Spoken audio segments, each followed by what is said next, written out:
Bismillahirrahmanirrahim. Assalamualaikum warahmatullahi wabarakatuh. Innal hamdalillah nahmaduhu wa nasta'inuhu wa nasta'hinuhu wa natubu ilayhi wa asyhadu an la ilaha illallah wahdahu la syarika lah wa asyhadu anna Muhammadan abduhu wa rasuluhu amma ba'd. Allahumma inna nas'aluka ilman nafi'an wa rizqan thayyiban wa amalan mutaqabbalan. Allahumma 'allimna bima yanfa'una wa 'allimna bima jahilna wa zidna hudan wa tawfiqan wa salahan ya rabbal alamin. Allahumma amin amin ya rabbal alamin. Jamaah Allah, puji syukur kita panjatkan kehadirat Allah Azza wa Jalla. Alhamdulillah, di kesempatan malam hari ini berkenan Allah mempertemukan kembali kita semua di majelis yang insyaallah diberkahi ini. Mudah-mudahan di atas sekian amalan yang bisa menghapus dosa-dosa kita, memudahkan langkah kaki kita menuju surga Allah Ta'ala. Salah satunya adalah hadirnya kita di majelis ilmu yang insyaallah dirahmati. Salawat dan salam mudah-mudahan senantiasa terlimpah curahkan teruntuk suri teladan kita Habibana wa Nabiyana Muhammadin sallallahu alaihi wasallam, teruntuk para sahabatnya, tabi'in-tabi'innya, dan mudah-mudahan kita semua dihalalkan oleh Allah mendapatkan limpahan syafaat Rasulullah dan dikumpulkan bersama Rasulullah di surga Firdaus. Allahumma amin amin ya rabbal alamin. Baik, ikhwati Allah, setelah di pertemuan sebelumnya kita membahas tentang adanya kewajiban untuk beriman kepada azab kubur, maka di kesempatan kali ini kita akan melanjutkan pembahasan masih dari kitab yang sama, kitab At-Tadhkirah, dikaryakan oleh Imam Al-Qurtubi rahimahullah ta'ala, di mana beliau menulis sebuah pembahasan yang temanya tentang al-a'mal al-munjiyah min adzabil qabr, perbuatan-perbuatan yang bisa melindungi dan menyelamatkan kita dari siksa kubur. Artinya Allah, kewajiban kepada adanya kenikmatan dan siksa kubur itu adalah bagian dari ajaran Islam yang hak. Maka tidak dianggap orang beriman kalau kita tidak mempercayai adanya kenikmatan dan siksa di dalam kubur. Maka ketika Allah Azza wa Jalla memberikan peringatan dan tanda kutip menakut-nakuti kita dengan adanya siksa kubur, maka Allah Ta'ala pun kemudian memberikan solusi dan jalan agar kita dapat perlindungan dari Allah dari yang namanya siksa kubur. Maka Allah Ta'ala melalui lisan Rasulnya menyampaikan kepada kita ada beberapa amalan yang perlu kita perhatikan. Amalan ini ada yang sifatnya itu bisa diusahakan, ada juga yang sifatnya adalah anugerah dan pemberian dari Allah Azza wa Jalla. Nah, kita mulai dari yang anugerah dulu, ya, karena anugerah ini artinya ini karunia yang Allah berikan yang tidak diberikan secara menyeluruh kepada hamba-hambanya yang soleh. Adalah dalam hadis yang diriwayatkan oleh Imam Abu Daud, dan hadis ini disahihkan oleh Imam Al-Albani.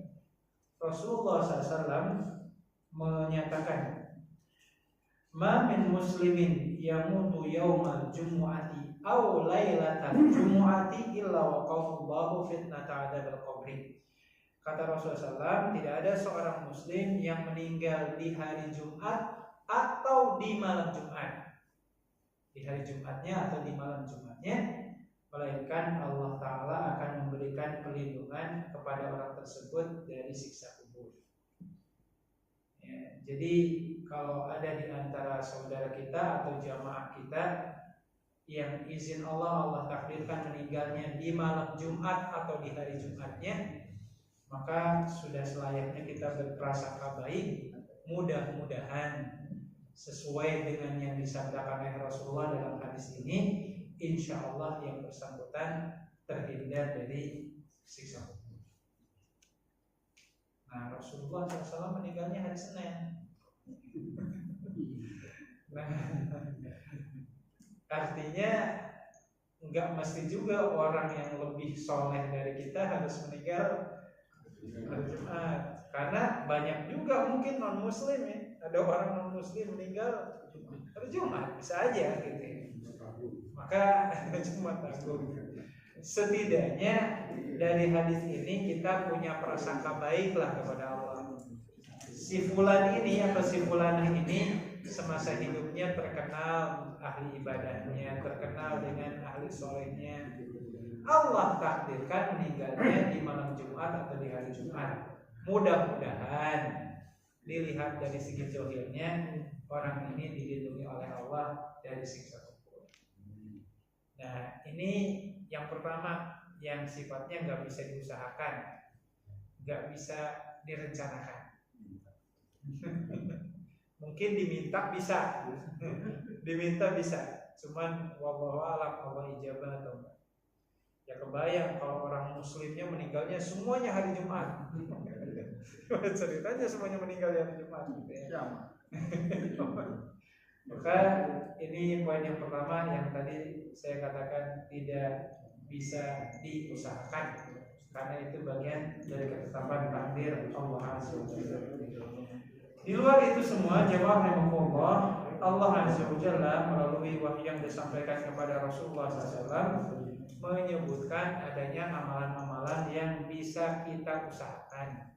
Sehingga mudah-mudahan kalau kita bisa mengamalkan amalan ini, mudah-mudahan Allah melindungi kita dari siksa kubur. Amalan itu apa saja?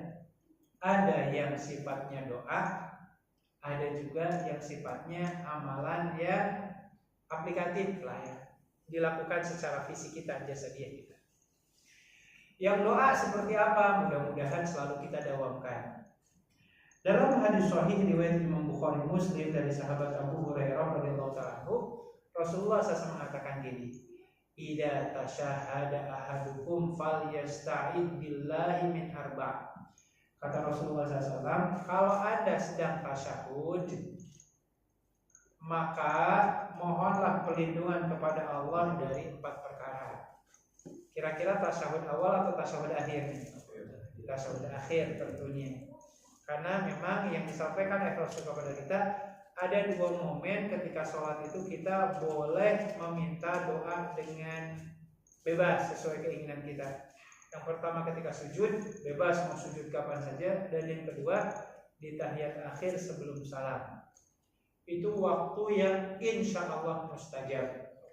Jadi jamaah sekalian, kalau di tahiyat akhir itu dirasa-rasa doanya itu udah selesai, tapi kok imamnya belum salam-salam juga. Nah, jangan kesel, berarti itu ada kesempatan tuh bagi kita untuk berdoa, minta apa saja. Hanya memang di antara doa yang ditekankan oleh Rasulullah, salah satunya dalam hadis ini adalah doa memohon perlindungan dari 4 perkara. Redaksi hadisnya banyak, cuman saya mengutip salah satu hadisnya saja di mana Rasulullah mengajarkan doa, Allahumma inni a'udzubika min adzabi jahannam wa min adzabil qabri wa min fitnatil mahya wal mamati wa min syarri fitnatil masiihid dajjal. Allahumma inni a'udzubika min adzabi jahannam. Ya Allah, aku berlindung dari siksa neraka jahanam. Wa min adzabil qabri, dan dari siksa kubur. Wa min syarri fitnatil mahya wal mamat, dan dari keburukan fitnah ketika hidup dan fitnah ketika sudah wafat. Jadi ketika sudah wafat juga kita masih di fitnah. Maksud di fitnah itu bukan dituduh ya, maksudnya dikasih ujian. Ya. Dikasih ujian tuh ketika hidup ini kan penuh ujian. Nah, bukan berarti kalau udah mati gak ada ujian, tetap ada, gitu ya. Cuman bedanya kalau selama hidup ujian itu datang silih berganti. Kalau di alam kubur ujiannya hanya sekali ketika ditanya oleh malaikat munkar nakir. Jadi kata Rasulullah, aku berlindung kepada Allah dari siksa neraka jahanam, dari siksa kubur, dari keburukan ujian ketika hidup dan ujian ketika mati, dan dari kejahatan al-masih ad-dajjal, ya ad-dajjal. Jadi jamaah rahimahullah, Mudah-mudahan ini bisa kita hafalkan, dan yang paling penting adalah bisa kita dawamkan. Jadi insya Allah kalau kita mudah-mudahan terus mengulang-ulang doa ini, insya Allah Allah akan melindungi kita dari siksa kubur. Bisa sering dikomen. Allahumma inni a'udzubika min adzabi jahannam wa min adzabil qabri wa min syarri fitnatil mahya wal mamati wa min syarri fitnatil masiihid dajjal. Itu salah satu doa yang diajarkan tentunya oleh Allah kepada Rasulullah, dan kata Rasulullah, idza tasyahhada ahadukum, kalau Anda sedang tahiyat akhir tolong dibaca doa ini. Gitu ya. Mudah-mudahan nanti jamaah sekalian bisa menghafalnya, dan yang paling penting tentu saja mendawamkannya. Jadi searching aja ya di Google, doa berlindung dari 4 perkara ketika tahiyat akhir. Ya, itu nanti insyaallah. Jadi itu amalan yang pertama yang sifatnya doa. Kalau tadi anugerah dari Allah, meninggal di malam Jumat atau di hari Jumat, yang kedua adalah doa. Nah, selanjutnya amalan yang secara fisik yang bisa kita lakukan agar Allah Ta'ala melindungi kita dari siksa kubur. Selain doa, ya tentunya harus ada ikhtiar kan. Doa tanpa ikhtiar ya bohong gitu. Ikhtiar tanpa doa sombong, bahasanya gitu kan. Jadi nggak cukup dengan doa, maka ditekankan dengan amalan. Amalannya apa? Salah satunya adalah dalam hadis yang disahihkan oleh Imam Al-Albani, diriwayatkan oleh Imam At-Tirmidzi dan Imam Ibnu Majah dari sahabat Abu Hurairah, Rasulullah SAW mengatakan gini, inna suratan minal Qur'ani salasuna ayatin lirajulin hatta ghafira lahu. Kata Rasulullah SAW, sesungguhnya di Al-Quran itu ada satu surat yang jumlah ayatnya ada 30 ayat. Siapa orang yang selalu membaca surat ini, Allah anugerahkan 2 perkara. 1, ghafira lahu, Allah akan mengampuni dosa-dosanya.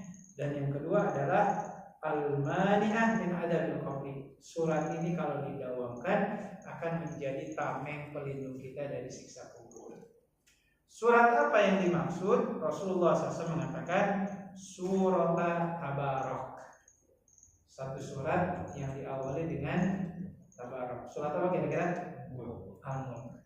Tabarakalladzi biyadihil mulku. Tabarakalladzi biyadihil mulku wa huwa ala kulli syai'in qadir, dan seterusnya. Tidak ada penekanan harus dibaca di malam hari. Ada. Kalaupun ada, hadisnya dhaif. Katanya siapa orang sebelum tidurnya baca surat Al-Mulk akan gini itu. Memang hadisnya ada tapi dhaif. Selebihnya ikhwatan Allah, hadis inilah yang dijadikan patokan para ulama agar menjadi asbab wasilah bagi kita agar terlindung dari namanya siksa kubur. Dengan catatan tadi, tidak ada kekhususan waktunya. Silahkan mau dibaca siang hari, mau malam hari, setiap hari itu insya Allah sebuah kebaikan. Ya, maka entah sambil mengendarai motor atau mengendarai mobil, gitu ya, sambil memperdengarkan surat Al-Mulk atau Tabarak, kita pun saling sambil membacanya. Maka insya Allah kata Rasulullah SAW, hiyal mani'ah min adzabil qabri. Surat ini kalau kita dawamkan, insya Allah akan menjadi pencegah kita dari yang namanya siksa kubur. Gitu ya. Jadi amalannya masih ringan-ringan ya, insya Allah ya. Secara umum. Yang pertama tadi membaca doa ketika tahiyat akhir. Yang kedua mendawamkan membaca surat Al-Mulk. Oke, mudah-mudahan bisa kita amalkan. Insyaallah. Baik. Di antara amalan-amalan yang lain yang bisa kita lakukan dan insya Allah menjadi asbab wasilah pelindung dari siksa kubur adalah menjauhkan atau melindungi diri kita dari perkara-perkara yang mengandung unsur kesyirikan.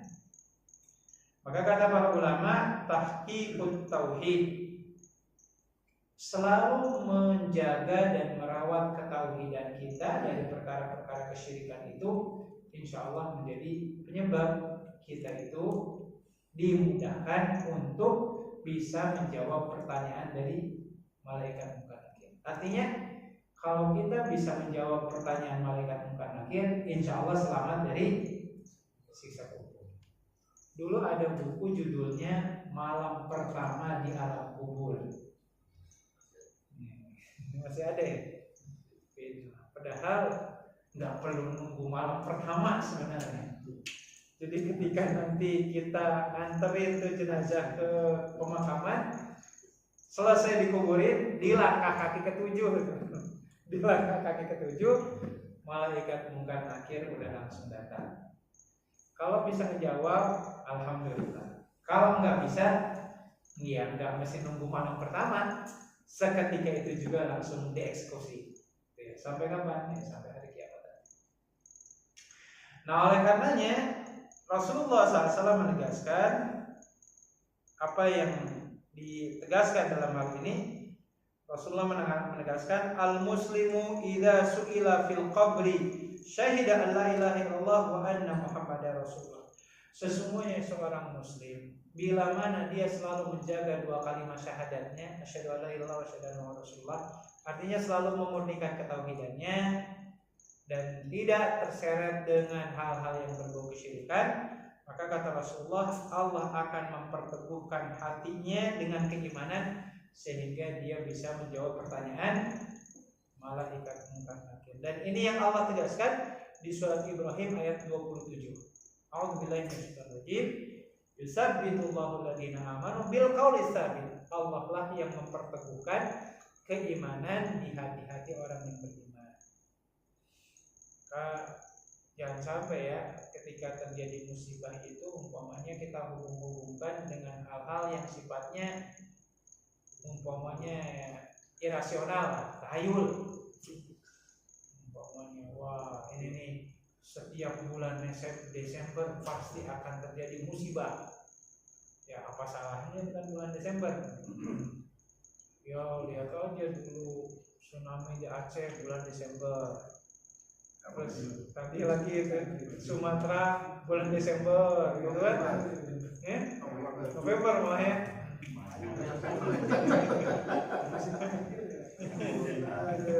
Tapi orang itu tadi selalu terngiang-ngiang, pokoknya Desember itu siap-siap aja.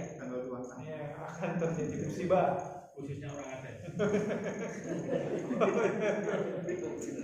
Ya, Rasulullah SAW menegaskan, la tasubudahra fanahu wadahat. Gak boleh kita menganggap buruk waktu-waktu tertentu, karena yang menciptakan waktu itu adalah Allah Azza wa Jalla.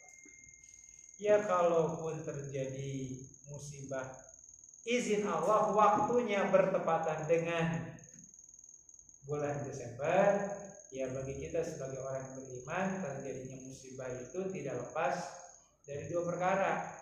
Mungkin yang pertama itu cara Allah menegur orang-orang yang beriman yang solehnya, atau yang kedua naudzubillah cara Allah mengazab hamba-hambanya yang bermaksiat. Itu aja secara. Nah, itu catatan yang perlu kita perhatikan. Saya pernah mendapati di sebuah daerah di pelosok Karawang, biasanya di bulan Muharram, ya ada namanya sedekah bumi. Tapi yang lucunya sedekah buminya itu ngumpulin kepala kebo di masjid. Jadi kepala kebo dikumpulin di masjid. Sesudah itu ada ngaji surat Yasin dipimpin oleh tokoh agamanya di situ. Selesai itu kemudian nggak tahu ada ritual apa-apa gitu ya, kayak bakar kemenyan gitu. Sesudah itu dilarung ke laut.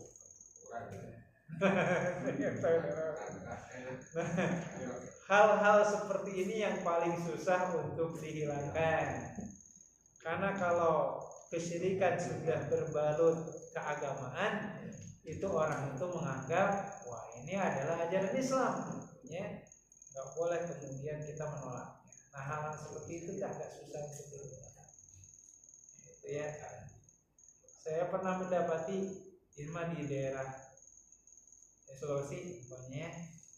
Jadi kalau orang itu kalau jenazah baru dikuburkan, nanti itu ada beberapa orang yang harus membaca surat Al-Ikhlas sebanyak 4.400 kali.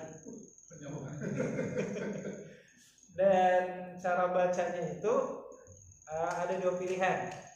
Apakah mau bawa jagung mentah, atau bawa kerikil yang dicuci terlebih dahulu. Nah, nanti setiap kali baca Al-Ikhlas, batunya disimpan di atas kuburan, disimpan sampai selesai. Dengan keyakinannya nanti insya Allah batu ini akan memberikan pembelaan ya kepada Allah untuk orang yang dikuburkan di sana. Nah, hal-hal seperti itu masih ada lah ya di masyarakat kita. Nah, biasanya yang paling susah itu seperti itu, yang paling susah menghilangkan gitu ya. Orang kalau menyembah berhala, saya yakin lah nggak akan pernah mau gitu. Tapi kalau sudah berbau campur aduk seperti itu, susah. Nah, oleh karenanya ikhwanillah, Rasulullah SAW menegaskan bahwasanya orang yang selalu merawat ketauhidan dalam hatinya, menghindarkan diri dari kesyirikan, maka insya Allah akan memperteguh keimanan dalam hatinya sehingga dia bisa menjawab pertanyaan dari malaikat Munkar Nakir. Sehingga kalau bisa menjawab, insya Allah otomatis berarti dilindungi dari azab atau siksa kubur. Itu ya. Nah, insya Allah lah di masyarakat kita, kalau di daerah perkotaan kayaknya ya, kayak nggak ada ya.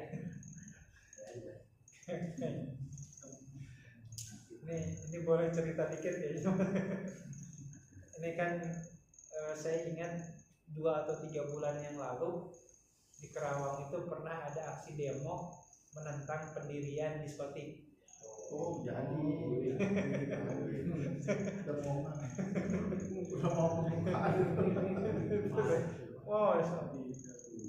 dan saya kira nggak jadi dibangunnya, kan? Karena kan dari pihak tanda kutip aparat memastikan bahwasannya proses pembangunannya ditutup, disegel kan? Ya ternyata kemarin saya ngeliat di Karawang Info lah ya, salah satu media online tuh ada tuh dibuka lowongan kerja, kebutuhannya ini untuk diskotik. Yang mirisnya ikhwanillah, biasanya diskotik ini kalau akan dibuka sebelumnya akan ada santunan untuk anak yatim disertai dengan pengajian. Biar berkah ya. Nah ini datang lagi anak yatimnya. Nah kalau seperti ini yang miris lah akhirnya ya. Makanya nanti bapak-bapak jangan main malam-malam. tengah malam. Habis kerja cepat pulang ke rumah. Gitu ya. Jangan khawatir nyangkut di tempat yang gak salah. Baik, jadi itu salah satu hal yang perlu kita cermati. Di samping membaca doa ketika tahiyat akhir, membaca surah, mendawamkan membaca surat Al-Mulk di setiap harinya, bebas aturan waktunya jam berapapun, lalu kemudian selalu memurnikan ketauhidan kita dan menghindarkan diri dari hal-hal yang berbau kesyirikan. Termasuk dalam hal ini Allah, Imam Al-Qurtubi kemudian dalam kitab Tadhkirahnya ini pun menegaskan bahwasanya ya di antara amalan-amalan yang insya Allah menjadi pelindung kita dari siksa kubur, ya salah satunya adalah menjaga amalan yang sifatnya wajib. Kira-kira apa saja yang wajib itu? Ya, dari mulai sholat, zakat, puasa, gitu kan? Itu di antara amalan-amalan yang ada. Dalam hal ini mu'alif atau penulis dari kitab ini mengutip ada hadis sahih riwayat Imam Al-Hakim dan Imam Ibnu Hibban dari sahabat Abu Hurairah. Disebutkan Innal mayyita idza wudi'a fi qabrihi annahu la yasma'u khafqan alihim hatta yawalluna anhu. Sesungguhnya ketika jenazah itu diletakkan di liang lahatnya, maka dalam hitungan beberapa langkah si jenazah itu masih mendengar suara dari sendal kita. Ya, bukan suara kaki tapi suara sendal. Sehingga berdasarkan hadis ini jemaah sekalian, ketika kita nganterin jenazah ke pemakaman, melepaskan sendal itu hukumnya tidak wajib, hanya sunnah saja. Kenapa tidak wajib? Buktinya ada hadis ini, bahwasanya ketika nanti kita selesai menguburkan, di langkah kaki ketujuh itu jenazah ini atau orang ini masih mendengar suara sendal kita, gitu. Nah, lalu kemudian Rasulullah SAW kemudian menegaskan dalam hadisnya, fa in kana mu'minan kana sholatu inda ra'sihi wa kana siyamu an yaminihi wa kana zakatu an yasarihi. Rasulullah SAW mengatakan, kalau yang meninggal itu orang yang beriman, maka seluruh amal wajib yang dia lakukan semasa hidupnya Allah akan hadirkan dalam wujud makhluk yang membuat kita nyaman dibersamainya. Pas kita nanya, kamu siapa? Maka disebutkan kata Rasulullah SAW, ada makhluk yang nanti mendekati kepala kita. Ternyata makhluk tersebut adalah ketika dijawab, kamu siapa? Dia mengatakan, saya adalah sholat 5 waktu yang senantiasa aku menjaga. Lalu kemudian di sebelah kanan kita kemudian kaget karena melihat ada sosok yang membuat kita nyaman melihatnya. Kita nanya, kamu siapa? Orang ini atau makhluk ini mengatakan, saya adalah si ibadah saum Ramadanmu yang senantiasa aku menjaga. Termasuk dalam hal ini ketika kita melihat ke sebelah kiri kita, ternyata lagi-lagi ada makhluk yang membuat kita nyaman melihatnya. Ketika kita tanya, kamu siapa? Maka makhluk ini mengatakan, saya adalah ibadah zakat yang senantiasa engkau lakukan semasa hidup. Jadi ini kurang lebih salah satu riwayat yang menegaskan bahwasanya amalan-amalan wajib ini kelak yang akan membersamai kita di alam kubur, dari mulai sholatnya, puasanya, sampai dengan zakatnya. Nah, insya Allah ya, sholat kita jaga kan, puasa jaga, zakat nih. Nah, masyarakat kita masih memahami zakat itu hanya terbatas zakat fitrah doang, zakat fitrah doang. Padahal zakat itu banyak ya, dari mulai zakat mal, zakat perniagaan, peternakan, pertanian dan seterusnya. Maka dalam hadis sahih riwayat Imam At-Tabrani itu Rasulullah mengatakan gini. Ini kalau saya terjemahkan secara bebas. Rasulullah mengatakan, jumlah orang kaya yang beragama Islam itu, seandainya mereka mengeluarkan zakatnya, itu bisa mencukupi kebutuhan orang muslim yang miskin. Jadi ketika Allah Ta'ala menakdirkan sekian persen di dunia ini orang muslimnya ada yang kaya, sekian persennya lagi kemudian ada yang miskin.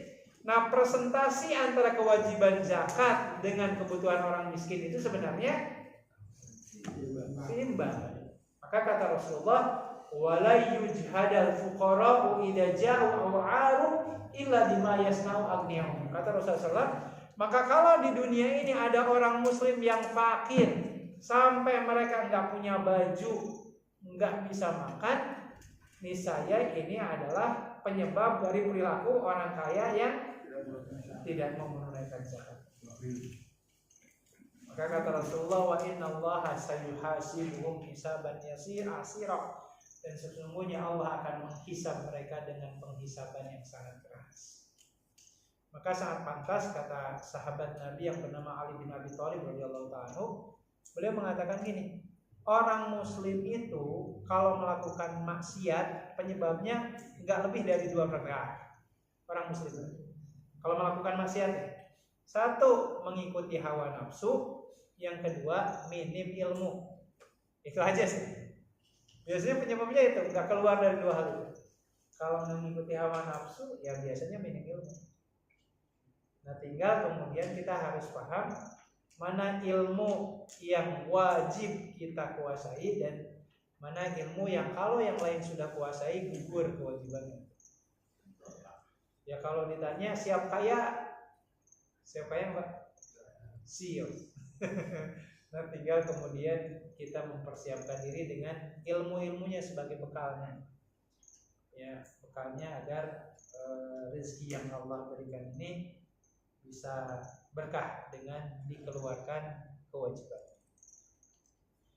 Baik, jadi Masya Allah.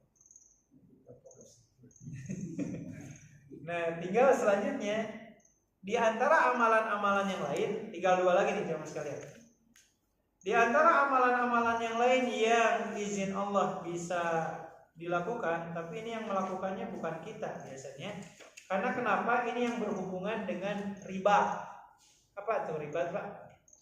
Riba itu kalau istilah kita menjaga perbatasan negara. Jadi itu seperti sekarang antara Thailand lawan Kamboja. Jadi hadisnya sangat banyak sekali ikhwanahillah, di mana Rasulullah SAW mengatakan kalaulah ada amalan yang tidak pernah putus-putus, maka di antara amalan itu kata Rasulullah murabiton fi sabilillah fa innahu yunmalahu amaluhu ila yaumil qiyamati wa ya'manu min adabil qabr. Kata Rasulullah SAW, bertugas sebagai penjaga perbatasan itu kalau diniatkan fisabilillah itu pahalanya nggak akan pernah berhenti sampai hari kiamat, dan Allah akan melindungi dia dari yang namanya fitnah kubur. Mungkin kita pernah mendengar ya, apabila anak cucu ada meninggal terputus seluruh amalannya kecuali 3 ya. Tapi kira-kira jamaah sekalian, yang 3 perkara itu ada kemungkinan putus nggak? Apabila anak cucu ada meninggal, terputus seluruh amalannya kecuali 3 perkara. Apa 3 perkara? Sedekah jariyah, ilmu yang bermanfaat, doa anak soleh. Kira-kira 3 ini kemungkinan ada yang putusnya? Nggak ada. Doa anak soleh, yang maksudnya anak soleh ini kan nggak selamanya dia hidup. Kalau suatu saat meninggal, ya udah selesai kan, pahalanya sampai di situ.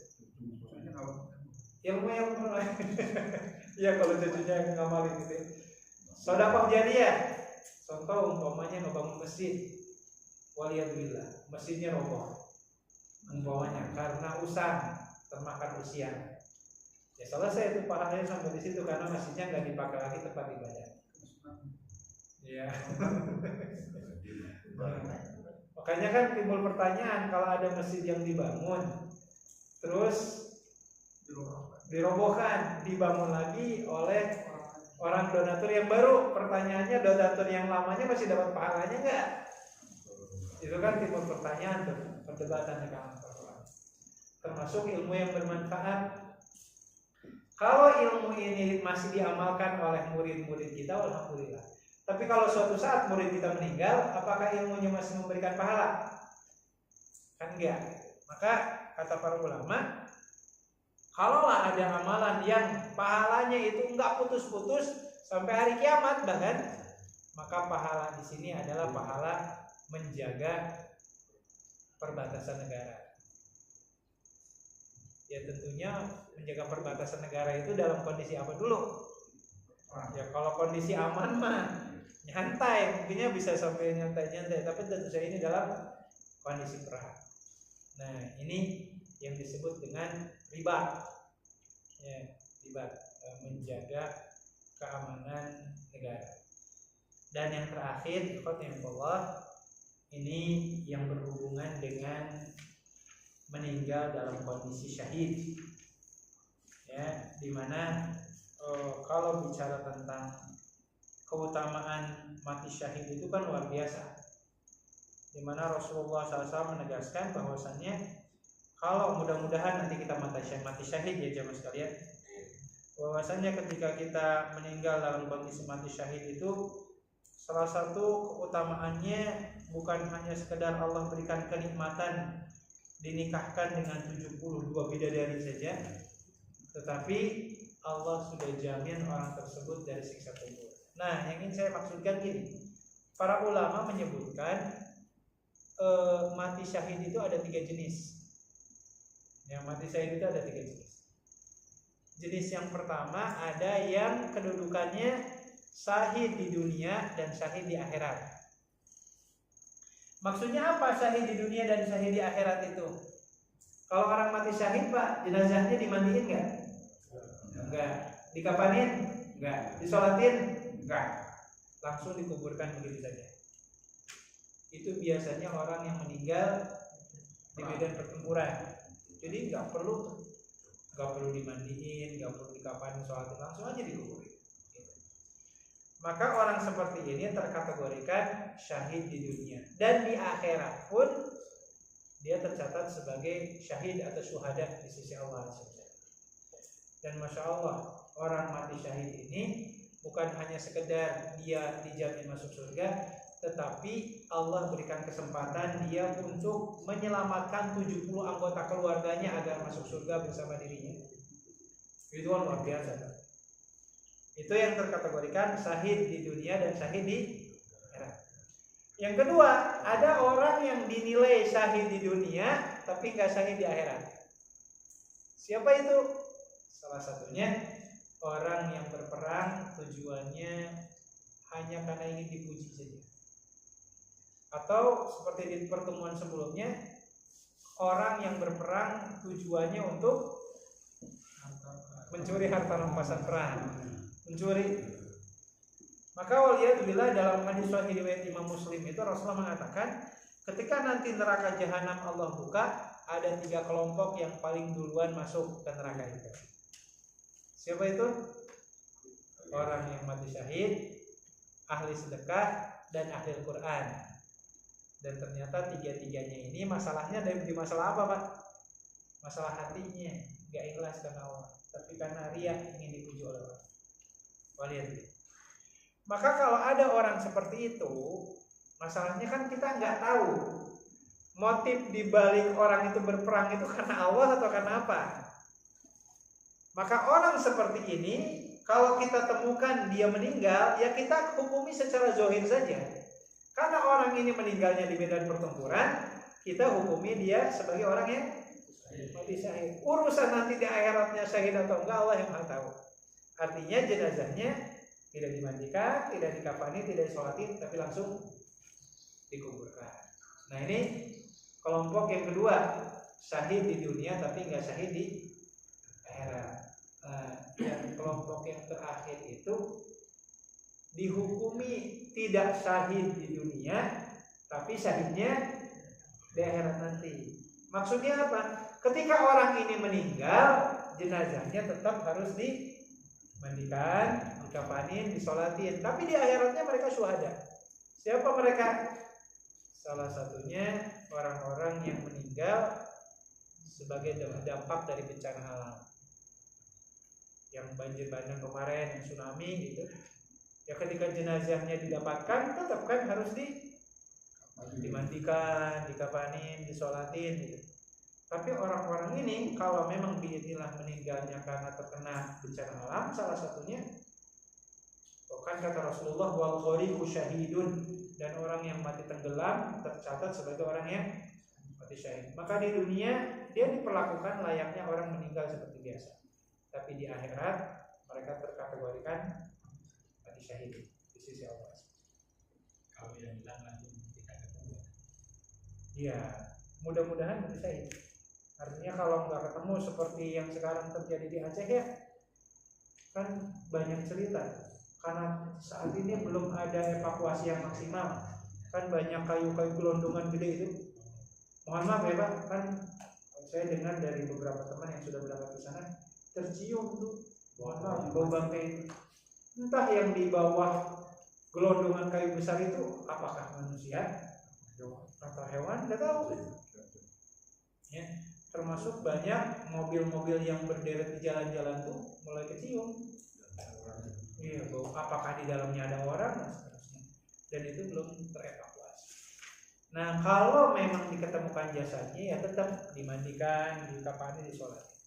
Tapi insya Allah orang-orang ini tercatat syuhada di sisi Allah. Nah, kira-kira kita pilih yang mana? Mati syahid yang mana? Dunia akhirat, dunia doang akhirat kagak, atau dunia diperlakukan biasa, tapi di akhiratnya syuhada. Dua jangan. Iya, yang penting jangan dua, gitu. Antara satu atau ketiga. Dan yang ketiga ini kan banyak jenisnya ya. Rasulullah SAW menyebutkan orang yang meninggal dan dia bersabar ketika ada penyakit, syahid. Kalau Atau mohon maaf ibu-ibu waliyadzubillah ketika persalinannya, ketika akan melahirkan meninggal, syahid. Terus apa lagi Pak? Sabar. Izin Allah, naudzubillah ketika ada begal, pencuri, naudzubillah masuk ke rumah atau menghadang di jalan, duel gitu ya. Ternyata izin Allah si begalnya mati, kita bisa tapi izin Allah kalau Allah takdirkan kita mati ya kita syahid di sisi Allah.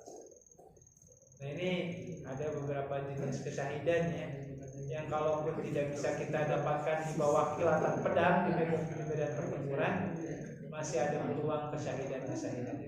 Jadi intinya ya Allah, dari semua yang diuraikan tadi itu, maka kalau ada di antara kita yang bisa mengamalkan amalan-amalan yang disebutkan tadi, saya review ulang ya.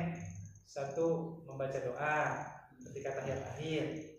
Allahumma inni a'udzubika min adzabil jahannam wa min adzabil qabri wa min adzabil mahya wal mamat min syarri fitnatil dajjal. Baca surat Al-Mulk, silahkan didawamkan, bebas waktunya. Menjaga ketauhidan, menjauhi dari kesyirikan. Terus apa lagi Pak? Menjaga amalan-amalan wajib, dari mulai sholat, zakat, puasa, itu kan.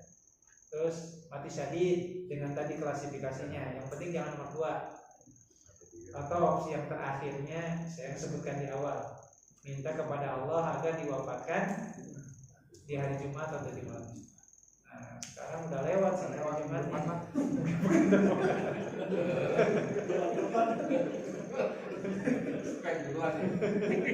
Nah nggak tahu siapa yang mau didoain duluan nih untuk hari Jumat yang akan datang.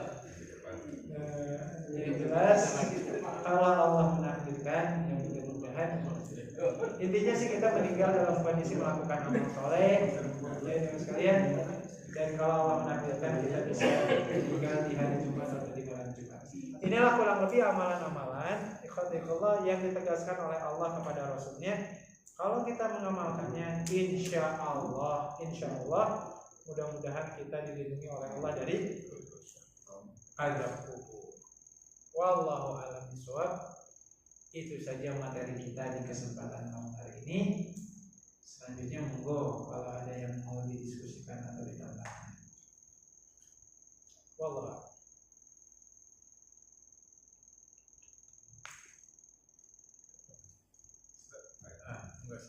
Sebenarnya doa itu yang dari ada kubur pertama kan tidak hanya kita taruh terakhir aja, pikir pagi kan. Betul. Iya. Ya salah satunya tadi termasuk di zikir pagi petang.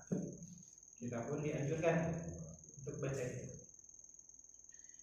Nah, itu salah satu tambahannya ya, berarti di samping ketika tahiyat akhir silakan, ketika zikir surat pagi dan petang pun baca doa. Insya Allah menjadi tameng pelindung dari siksa. Pernah dengar juga ada ditemani di kubur atau di sebelum kubur itu ternyata dia karena sering baca Quran itu hadisnya tuh gimana? Betul. Nah, tambah lagi nih, alhamdulillah. Iya banyak ya Pak, Allah ternyata kalau kita uraikan, tapi tadi saya terbatas ke kitab Tadzkirah ini. Di antara amalan-amalan yang lain agar kita terhindar dari siksa kubur itu, salah satunya adalah membaca Al-Quran. Karena kenapa? Rasulullah SAW mengatakan bahwasanya di antara amalan yang akan memberikan pertolongan kepada kita di kuburan itu ada 2 amalan yang disebutkan dalam hadis ini. Yang pertama adalah ibadah puasa kita, dan yang kedua tadi tilawah Al-Quran Maka dalam hadis tersebut Rasulullah mengatakan fal Qur'anu hujjatun laka au hujjatun alaika. Al-Quran itu nanti di alam kubur bisa menjadi pembela bagi kita atau malah sebaliknya malah menjadi penuntut, pemberat ya untuk naudzubillah azab yang akan ditimpakan kepada orang-orang yang menjauhkan dirinya dari Al-Quran. Maka dalam hadis riwayat Imam At-Tabrani itu Rasulullah mengatakan bahwasanya di antara pertanyaan yang akan ditanyakan oleh malaikat Munkar Nakir itu salah satunya adalah apa yang kamu amalkan dengan kitab ini. Salah satunya pertanyaannya itu. Ya, maka kalau kita bisa semasa hidup ini bisa membacanya dan seterusnya, mudah-mudahan itu menjadi bagian dari ikhtiar kita agar Allah melindungi kita dari siksa. Nah, Masya Allah, tambahan. Kalau yang pemberatan, Kenapa? tadi kan disebutkan Al-Quran bisa jadi pemberat juga. Betul. Itu gimana? Nah, ini sebenarnya berhubungan dengan materi kita sebelumnya, di mana disebutkan di antara faktor penyebab orang itu terkena azab Al-Quran disebutkan dalam hadis Sahih riwayat Imam Bukhari, kalau tidak salah, kalau kita mereview materi sebelumnya, bahwasanya Rasulullah pernah bermimpi dan di mimpi tersebut ada seorang laki-laki diletakkan di batu besar, lalu kemudian datang malaikat membawa batu lalu kemudian menghantamkan kepada laki-laki tersebut. Rasulullah nanya kepada malaikat Jibril, apa yang dilakukan oleh sepulan ini? Maka disebutkan humul ladina ya'khuduna al-Qur'an fayanfa'uhum. Kata malaikat Jibril, mereka ini adalah orang yang semasa hidupnya sebenarnya hafal Al-Qur'an, tetapi akhirnya mereka tinggalkan hafalannya. Ya, maka itu balasan bagi orang yang pernah menghafal Al-Quran kemudian meninggalkannya, melupakan. Tapi jangan sampai ini dijadikan rasa takut ya. Nanti ini ngapalin Quran nanti takut udah hafal lupa gitu. Ya nggak seperti itu juga, karena kan beda antara lupa dengan melupakan. Kalau tadi itu yang memperberat itu adalah orang yang melupakan. Kalau lupa wajar, sesuatu yang nggak masalah. Nah, makanya tadi Al-Quran itu bisa menjadi pembela kita atau naudzubillah malah menjadi pemberat. Waliyadulillah. Kalau amal yang nggak putus, misalkan yang membantu kelahiran itu bersuka ya. Apa itu? Yang membantu kelahiran, secara dokter. Nah, itu saya belum dengar itu hadisnya. Karena orang itu kan jadi soleh, misalkan kelahiran orang itu. Nah, mudah-mudahan. Cuman saya belum pernah mendengar riwayatnya. Kenapa? Kayak ini kan di kampung-kampung kan banyak ya. Betul. Kelahiran jam belum ada. Mudah-mudahan. Memberhentikan orang. Apa ya? Kalau dokter anestesis kan memberhentikan orang. Suntik mati ya. Orang lagi kira diberhentiin. Tapi kalau mohon maaf, kalau di Indonesia membolehkan ini suntik mati, enggak kan? Belum boleh berarti. Kalau di negara Barat mungkin ada ya, mungkin ada. Itu pun wallahu alam ya, apakah yang mudah-mudahan lah ya bidan atau siapapun itu yang membantu proses persalinan, mudah-mudahan ya sebagai wasilah dari profesi mereka itu menjadi sebuah kebaikan. Jadi sama kan dua ya, punya sama bayinya selamat proses. Iya, ibunya sama bayinya, asbab wasilah. Suami dia selamatnya banyak.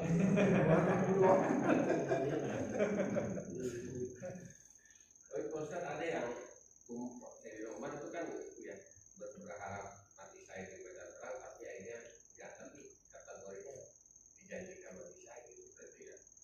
Iya, jadi kalau kita baca secara detail itu doa Umar bin Khattab itu kan unik gitu. Karena di satu sisi beliau minta mati syahid, tapi di sisi yang lain meninggalnya di kota Madinah. Kan itu jadi pertanyaan sebagian sahabat. Ya kalau meninggal mati syahid jangan di Madinah. Madinah itu negeri aman. Kayaknya mustahil terjadi peperangan. Kalau mati syahid mah di medan pertempuran. Tapi kan kata Umar bin Khattab, ya, saya udah minta kepada Allah. Urusan Allah mengabulkan gimana caranya, ya saya serahkan aja kepada Allah.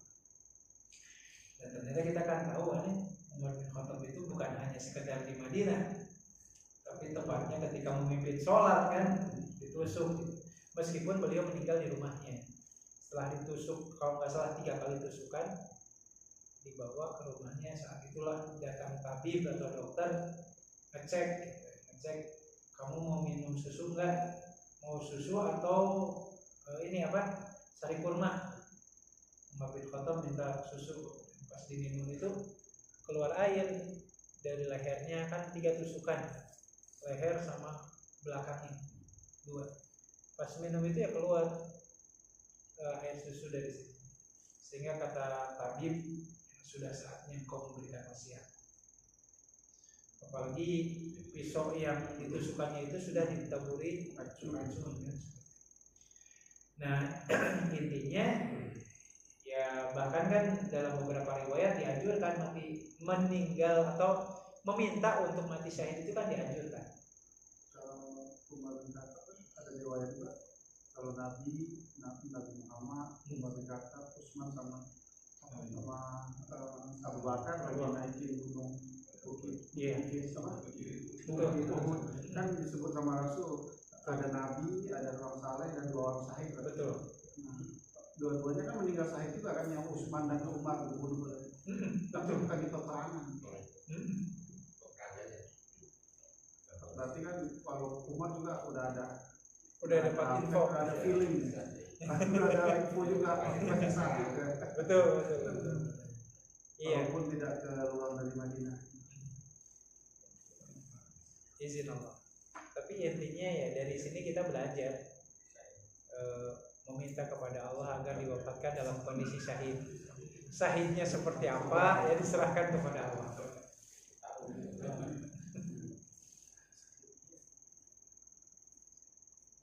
Ya. Kalau yang meninggal saat ibadah haji atau umroh gimana? Iya. Intinya kan ini sebenarnya orang yang meninggal dalam kondisi sedang melakukan amal soleh, mudah-mudahan itu salah satu tanda husnul khotimahnya seseorang. Makanya kan Rasulullah SAW mengajarkan kepada kita kalau orang meninggal dalam kondisi mengenakan kain ihram, artinya proses ibadah hajinya belum selesai atau proses umrohnya belum selesai, maka ada perlakuan khusus. Perlakuan khususnya apa? Kain kafan yang dikenakan adalah kain ihramnya. Terus kalau orang meninggal itu kan pada umumnya dari mulai ujung kepala sampai kaki kan ditutup. Nah kalau orang yang sedang haji atau umroh itu yang belum selesai belum meninggal, ketika dikubur itu bagian wajahnya dibuka. Jadi pakainya layaknya pakaian ihram aja dipakai, dikenakan kayak gitu. Kenapa seperti itu? Karena Rasulullah SAW mengatakan orang yang meninggal dalam kondisi menangani ibadah tadi haji atau umroh itu ketika dibangkitkan pada saat hari kiamat, mereka akan dibangkitkan sambil mengucapkan talbiyah, labbaik Allahumma labbaik. Itu keutamaan orang-orang yang meninggal ketika sedang menunaikan ibadah haji. Ya kita menghukumi secara zahir saja, orang yang meninggal sedang ibadah haji itu insya Allah mudah-mudahan husnul khotimah. Terus kalau haji, kalau umroh kan sunnah. Terus kalau seorang pejabat dia kan ada fardu ainnya. Misal kayak kejadian yang kemarin di Aceh Selatan, yang bupatinya pergi bencana lagi terjadi. Nah kalau dia mati sana bagaimana terus? Wallahualam. Itu mangkir itu mangkir dari kewajiban. Meninggalkan orang.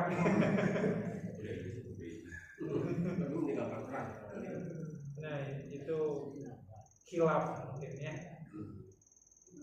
Harusnya jangan lah ya seperti itu. Karena kan walau bagaimanapun, kalaupun ibadah yang dia lakukan adalah ibadah haji sekalipun bahasanya, ya ibadah haji sekalipun, sementara di lingkungan dia ada orang yang ya terkena bencana, apalagi tanggung jawabnya bukan satu atau dua orang, ya harusnya ibadah haji dibatalkan dulu, urus dulu rakyatnya, bukan sibuk menunaikan ibadah haji. Makanya kan kata Rasulullah, di antara amalan yang paling dicintai oleh Allah dan Rasulnya salah satunya adalah menghilangkan kesedihan dan menghadirkan kebahagiaan kepada orang di sekitarnya. Sampai Rasulullah mengatakan, bagi saya membantu orang di luar masjid yang membuat mereka bahagia itu jauh lebih baik daripada beriktikaf selama 1 bulan di Masjid Nabawi. Itu kata Rasul. Jadi ya nasihat ya untuk mobil khusus yang bersangkutan atau siapapun kita, apalagi yang punya amanah sebagai pejabat, ya ibadah-ibadah seperti umroh bahkan haji sekalipun ya harusnya dinomor 2-kan ketika rakyat membutuhkan dari ya. Jadi kalau juga membahagiakan orang itu ada kategorinya nggak, atau orang-orang pinggir jalan yang dapat berkah nanti panjang itu? Mudah-mudahan, karena kan Rasulullah SAW nggak menyebutkan secara spesifik. Intinya menghilangkan kesedihan orang dan membuat dia bahagia. Apapun itu, bisa memberi makan, melunasi hutangnya umpamanya, gitu. Atau mentraktir makan, itu kan memunculkan kebahagiaan. Ya, kayak kan Rasulullah SAW itu ngambil contohnya di bapak-bapak. Tapi ingin dicermati baik-baik ya kata Rasulullah, siapa orang yang menyantuni janda maka dia terhitung sebagai mujahid fisabilillah. Tetapi jandanya jangan dinikahin. Karena kalau jandanya sudah dinikahin ya berarti nggak terkategorikan janda yang diinfakin, tapi itu mah istri yang wajib dinafkahi. Intinya apapun yang membuat orang itu bahagia, yang menghilangkan kesedihannya, itu masya Allah ibadah sangat luar biasa.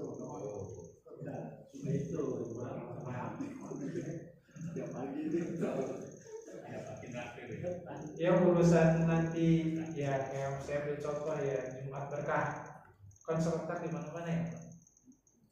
Ada sebagian orang itu yang hanya cuma ngambil lauknya doang, nasinya dibuang, ada yang juga untuk dijual lagi, macam-macam ya. Ya terlepas dari itu semua, yang jelas kita sudah punya ikhtiar lah. Walau urusan kita dikadalin atau apa, itu urusan dia dengan Allah Azza wa Jalla. Makanya Rasulullah SAW itu siapapun yang minta kepada beliau selama ada dan beliau mampu, kalau nggak akan ngelihat orang ya kasih. Ya urusan ditipu, urusan apa itu urusan dia dengan Allah Azza wa Jalla. Intinya nggak ada yang sia-sia melakukan kebaikan. Itu ya. Yang agak tadi masih ada contohnya kita bersedekah di masjid lalu masjid roboh itu terus terputus itu kemarin ada kurang begitu Pak. Nah ini yang jadi salah satu pertanyaan. Membangun masjid, qadarullah seiring berjalannya waktu masjidnya sudah tidak layak untuk dipakai, bahkan mungkin membahayakan. Akhirnya masjidnya dirobohkan. Datang donatur yang baru, dibangun lagi. Pertanyaannya, si donatur yang pertama masih dapat pahala atau enggak? Nah ini yang jadi pertanyaan. Artinya gini, kata para ulama yang berdasarkan hadis ini ya, jadi dari tadi yang disebutkan apabila anak cucu ada meninggal terputus seluruh amalannya kecuali 3 kan? Nah 3 perkara ini apakah terus menerus sampai hari kiamat? Kan Rasulullah nggak nyebutin kayak gitu. Karena dari 3 ini ada kemungkinan terputus juga, gitu. Yang dimaksud apabila anak cucu ada meninggal terputus seluruh amalannya bagi orang yang meninggalnya. Ketika nanti 3 kelompok ini ngamalin lagi, ternyata mereka meninggal, masih ada pahala yang ngalir nggak untuk yang pertama itu? Kan tetap aja terputus. Kecuali tadi 1 amalan yang nggak akan terputus sampai hari kiamat. Tadi melakukan apa Pak? Riba. Ya, menjauh batasan. atau kalau mungkin konteks kekinian mah bisa diartikan ngeronda. Terus sekarang udah nggak ngeronda. Itu security itu lagi libat kan tugas malam kayak seperti itu. Nah, saya ambil contoh gini. Di masyarakat kita ada istilah wakaf Quran. Gitu kan? Wakaf Quran. Iya, pertanyaannya jemaah sekalian, kalau Qurannya mohon maaf sudah usang, udah lapuk, akhirnya nggak dibaca-baca lagi karena nggak layak pakai lagi. Apakah akan tetap pahalanya ngalir? Kan udah selesai. Tapi yang masih baru itu kalau dibaca. Kan gitu ya, kan kita tuh kan muslim karena orang tua kan ya. Nah, kita yang kita muslim. Terus karena itu kalau kita berbuat kebaikan, ya pasti yang membawa kita berbuat kebaikannya, dapat pahalanya tanpa dikurangi sedikit pun. Jadi kalau ketika kita nih terjadi apapun yang pokoknya sholat apapun pokoknya yang berkaitan dengan kemusliman gitu, pahalanya apa tidak? Dapat insyaallah. Makanya Tanpa dikurangi sedikit. Itu maka ini salah satu keberkahan dari anak soleh. Itu salah satu keberkahan cucu soleh. Kalau cucu soleh. Iya, insya Allah. Makanya kan disebutkan, kalau saya ambil contoh itu di surat Al-Kahfi ya. Di surat Al-Kahfi itu kan ada kisah di mana ketika Nabi Musa dengan Khidir melewati sebuah kota, di situ ada rumah yang dihuni oleh anak yatim, tuh 2 anak yatim. Lalu kemudian si bangunannya kan dirobohin kan, ternyata di situ ada harta. Dan kita kata para ulama, harta itu adalah harta peninggalan dari nenek moyang mereka generasi ke-7. Jadi bapaknya. Jadi nenek moyang generasi ke-7 itu kalau dibaca dalam tafsir Imam Ibnu Katsir disebutkan mereka itu meminta kepada Allah, saya titipkan harta saya kepada keturunan saya yang menurut engkau layak untuk menerimanya. Ternyata dari lintas generasi itu, generasi ke-7 inilah yang soleh, yang berhak mendapatkan titipan amanah dari leluhurnya sebelumnya. Di dalam banyak misalnya, jadi kan misalnya kita punya anak nih, anak kita kan mesti itu dari kita, terus dia juga nanti punya anak kan, betul. Anak kita mesti itu dari kita akhirnya si anak ini kakek lagi, nyambung terus berarti kan? Iya, artinya kalau ajaran kita nyambung, kita punya anak nih, dididik oleh kita nasehatin, tertanam tuh dalam benak pikiran anak kita. Nah, anak kita punya anak lagi, nasihat yang kita sampaikan kepada anak kita disampaikan ke cucu kita terus gitu. Nah, kalau misalnya tanpa nasihat pun gitu kan ini kan dia Islamnya sendiri kan dari bapaknya. Iya. Mau katakanlah misalnya bapaknya teh apa gitu, tapi seenggaknya dia udah bawa Islam si anak ya. Dia juga punya anaknya lagi, dan anaknya pun otomatis lah kan. Walaupun Islam KTP tapi tetap aja Islam pada akhirnya. Berarti dia mungkin ada beberapa keturunan yang akhirnya jadi soleh kan membawa terus berarti. Dengan setidaknya dengan doa anaknya, umpamanya waliyadzubillah leluhurnya nggak soleh gitu. Tapi anak keturunannya itu senantiasa ngedoain orang tua yang leluhurnya itu mungkin aja, mungkin kan, makanya kata Rasulullah, dan doa anak soleh yang selalu mendoakannya, bisa aja umpamanya. Kalau dia nggak doa enggak ada. Kalau dia berdoa. Makanya tuh anak-anak kita apakah masih tetap ngedoain kita atau enggak gitu. Karena kalau bisa sih nggak cuma ngedoain kita selaku orang tua saja, kalau bisa kakek neneknya dan seterusnya didoain gitu. Maka ini contoh doa atau amalan yang pahalanya tidak akan berhenti. Cuman pada titik tertentu bahwa tadi 3 amalan ini pun akhirnya menemukan titik akhirnya. Kecuali tadi yang libat sampai hari kiamat tuh, pahalanya nggak akan berhenti. Sekarang udah ada di sekarang TI banyak. Ya nggak apa-apa, pinjam Rasul kan. Setidaknya asbab wasilah nih, ya. Setidaknya ya, TNI kita menjaga perbatasan mau dari di Aceh, mau dari Papua, setidaknya kita bisa alhamdulillah beraktivitas aman, asal-asalannya tidur nyaman, kan gitu. Kalau zaman dulu perbatasannya cuma kota doang, di atas benteng, udah. Nah, oh ada musuh datang. Nah, kalau sekarang Pakai radar. pesawat tempur kan.